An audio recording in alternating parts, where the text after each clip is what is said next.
మహాభారతం లాంటి ఇతిహాసాలు చదువుతున్నప్పుడు ఎప్పుడూ ఒక డౌట్ వచ్చేది ఏంటంటే, లాస్ట్ కంక్లూజన్ అనేది ఎప్పుడూ ఒక ఆన్సర్ ఇప్పుడు అయిపోయింది, రాముడు అయోధ్యకు వచ్చారు, అయిపోయింది, మనకి మంచిగా హీ రూల్డ్ అంటే అక్కడికి అయిపోవచ్చు. But there is no sense of conclusion in all these things. మళ్ళీ నెక్స్ట్ మళ్ళీ సీతమ్మని అలా వదిలేసి అదొక క్వశ్చన్ మార్క్. మళ్ళీ మన మహాభారతంలో కూడా కౌరవుల మీద పాండవులు గెలిచేశారు, వాళ్ళు హాయిగా రాజ్యం చూసుకున్నారు అని అక్కడికి కూడా అయిపోవచ్చు.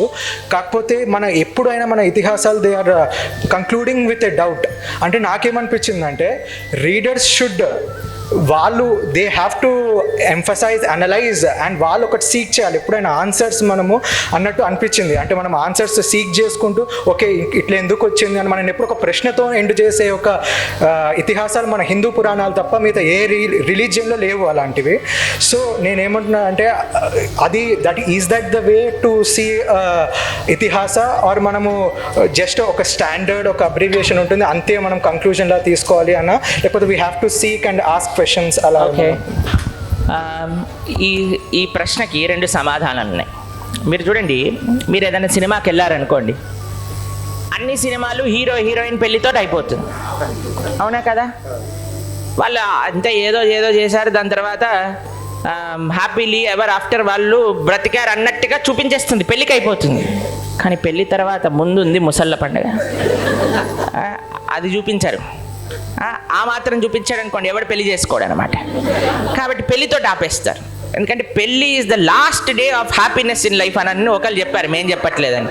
చప్పట్లు కొడుతున్నారేంది మీరందరూ? చప్పట్లు కొట్టద్దు, జస్ట్ వినాలంతే. చప్పట్లు ఎప్పుడైతే మీకు అనుభవంలో ఉందో అప్పుడు మాత్రమే కొట్టాలి. ఒకసారి మేము ఇలా ప్రవచనంలో చెప్పాం కానీ ఇంకా పెద్దగా చప్పట్లు కొట్టారు అందరు.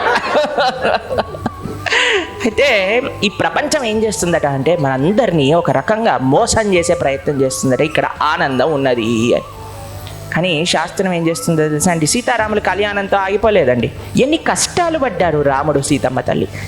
భగవానుడికే కష్టాలు పడినప్పుడు మనిషికి రావా చెప్పండి కష్టాలు? కానీ ఎంత ఆశ్చర్యం అంటే, కష్టాలు పడిన భగవంతుడి దగ్గరికి వెళ్ళి నా కష్టాలు తీసేయని అడుగుతాడు. భగవానుడు ఏం చూపిస్తున్నాడు? అయ్యా, కష్టాలు అనేవి నాకే వచ్చినప్పుడు నీకు కూడా వస్తాయి, కానీ నాలాగుంటే నువ్వు ధైర్యంగా ఉండగలుగుతావు అని భగవానుడు నేర్పిస్తున్నాడు. అందుకే మనం ఎప్పుడూ కూడా శాస్త్రము అనేది ఎవరిని మోసం చేయదండి, ఉన్నది ఉన్నట్టుగా చెప్తుంది. ఓకేనా? 2వ విషయం, వీళ్ళు అడిగారు, అయ్యా కొన్ని డౌట్స్ వస్తూ ఉంటాయి, సహజమే అండి.